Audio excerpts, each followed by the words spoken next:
Welcome to my July update on what's happening in Palestine, Israel. I'm Jeff Halper, the head of the Israeli Committee Against House Demolitions. And what we try to do on these updates is sometimes update on what's happening politically or what's happening on the ground. And obviously, we've been focusing on Gaza for the last 9 months or so. But ICAHD is also a big picture organization. We're dedicated to resolving this whole thing, to reaching a just resolution for Palestinians in particular, but actually for everyone living in historic Palestine.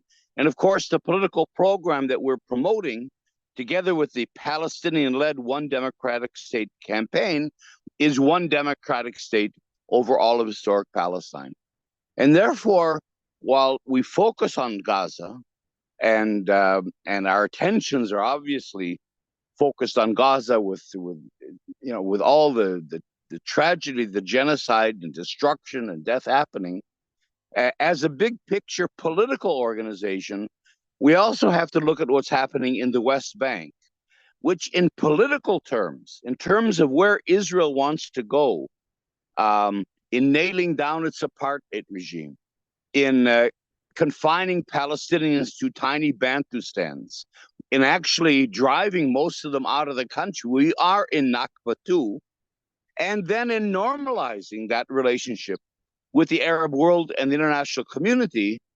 The West Bank is actually the big political news, even while Gaza is the big humanitarian human tragedy, genocide sort of a news. So we often talk about the West Bank and what's happening there, but I'm in the middle of a speaking tour. You see, it's kind of a strange background here. I'm actually in a cabin in northern Minnesota. Here's the lake behind me, one of the 10,000 Minnesota lakes. And I'm towards the end of a speaking tour that I began in Canada, in the Toronto area, southern Canada, and continued into Minnesota. And I have one last presentation in Duluth, Minnesota. Now, if you've never heard of Duluth, Minnesota, look it up on the map.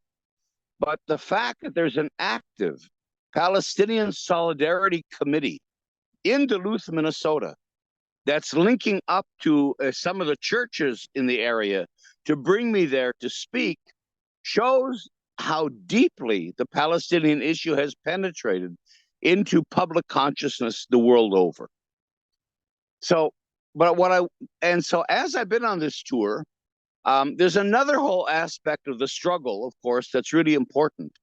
What our political program is crucial. You cannot be in a political struggle without a political program.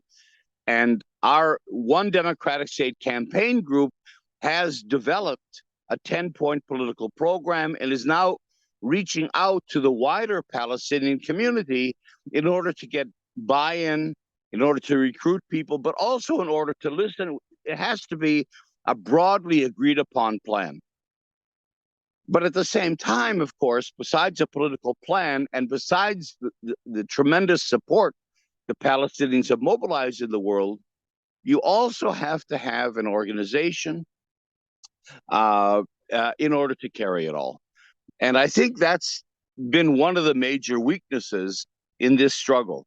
More than 30 years ago, basically Arafat and the Palestinian Authority that he came to run in 1994 or so dismantled the PLO.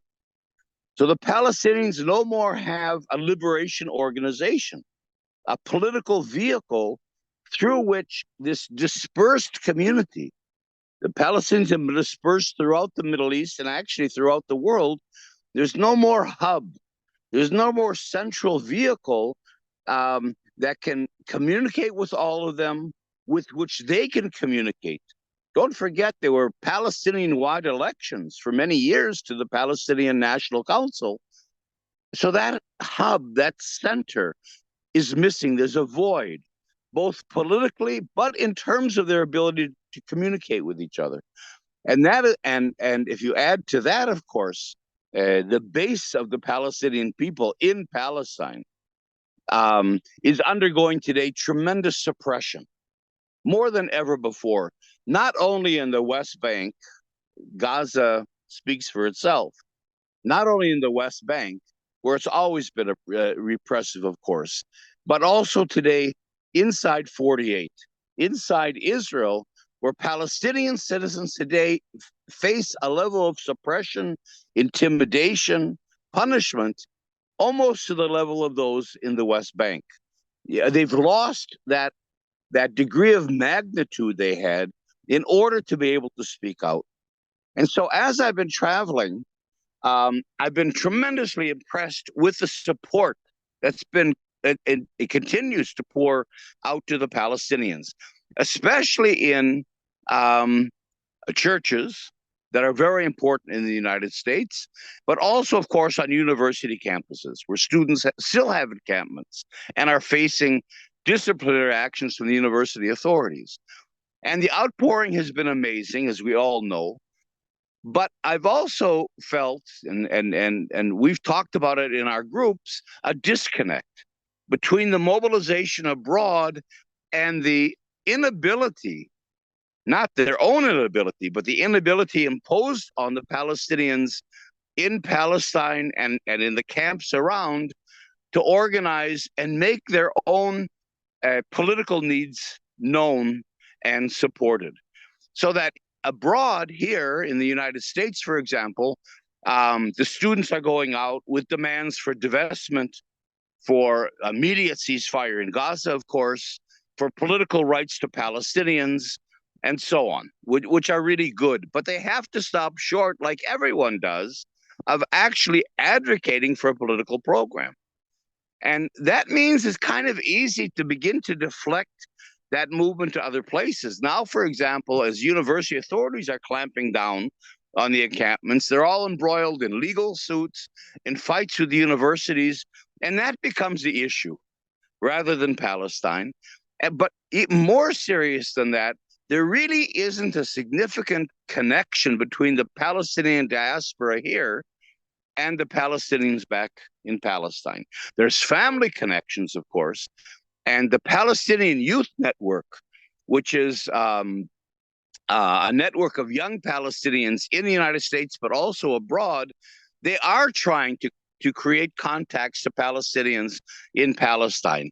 But right now, it's a little bit more on the level of just getting to know each other, of beginning to form some political discussion. It hasn't risen to the level of really talking about political organization. And again, in Palestine itself, it's almost impossible for the Palestinians there to really organize because of the repression both of Israel and of the Palestinian Authority.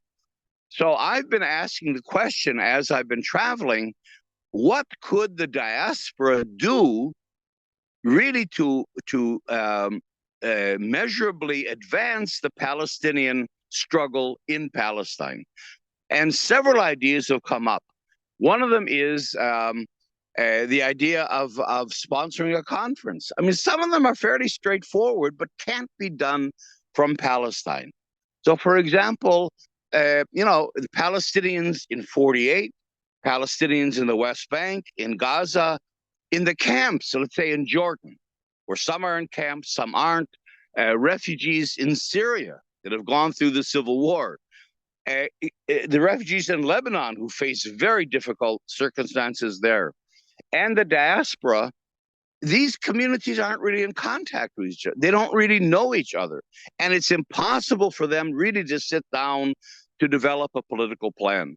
So if, for example, the diaspora community in the United States, together with churches and other groups who could fund it, even though it wouldn't take much funding, would organize a conference or actually a consultancy somewhere where everyone could get to, let's say Jordan or Cyprus or Turkey, and fund, three of a small group kind of an idea, 30, 40 people maybe, fund a few people from each of those Palestinian communities to come and sit down together for a week and just get to know each other. and talk with each other. And with the focus on a political program, probably the one state program, which is the only really relevant one. And over the course of that week, you would create a kind of a nucleus, a core group that really knows each other, begins to be on the same page politically. And then when they go home, they become the nucleus of an expanding group. It sounds like a simple idea, but in fact, it addresses a critical need of the Palestinians there, and that is really to be able to sit down there, well, everywhere, to sit down and get to know each other and formulate a political program to bring forward. But it's also something that can't be done there, not because obviously of a lack of ability, or a lack of knowing what has to be done, but because of the Israeli repression and the inability to actually meet. So those kinds of logistical, infrastructural issues that aren't so political on their face, aren't, people don't think about them so much, aren't, you can't go out and demonstrate for a conference, are really crucial. And that's a crucial task, that the Palestinian diaspora and those that support Palestinian rights abroad could do. And there's other ideas as well. So what I'm looking at and what we should be thinking about, is how do we bridge the disconnect between the needs of the Palestinians in Palestine and around Palestine, with the tremendous support and mobilization that they've generated abroad. How do we bridge that kind of a disconnect so that they can actually use that support in strategic ways to strengthen the political struggle that they have to mount in Palestine itself? Thoughts from northern Minnesota for July. Talk to you next month. Bye.